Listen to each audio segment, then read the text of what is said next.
एक गांव में एक किसान रहता था। उसके 4 बेटे थे। किसान मेहनती था लेकिन उसके चारों बेटे आलसी थे। किसान उन्हें समझाया करता पर उनमें कोई असर नहीं होता। किसान जब बूढ़ा हो गया और उसे लगने लगा कि अब उसके कुछ ही दिन बच गए हैं, तो उसने अपने चारों बेटों को बुलाया और उनसे कहा, सुनो बेटों, अब मैं कुछ ही दिन का मेहमान हूँ।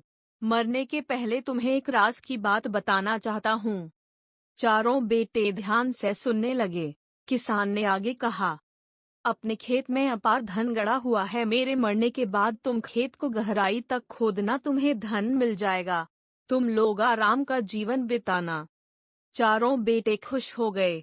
उन्हें लगा कि अब उन्हें सारी जिंदगी काम नहीं करना पड़ेगा। कुछ दिनों बाद किसान की मृत्यु हो गई।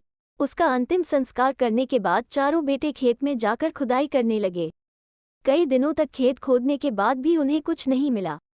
उन्हें अपने पिता पर बहुत गुस्सा आया, लेकिन उन्होंने सोचा कि जब खेत खुद ही गया है तो यहाँ धान बो देते हैं। उन्होंने खेत में धान बो दिया। कुछ माह बाद खेत धान से लहलहा उठा। धान बेचकर उन्होंने अच्छा खासा धन कमा लिया। उस दिन उन्हें अपनी पिता की बात का अर्थ समझ आया कि उनके खेत में अपार धन छुपा है, बस उन्हें मेहनत करने की ज़रूरत है।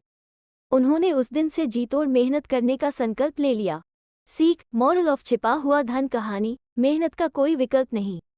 आलस छोड़ो, मेहनत करो।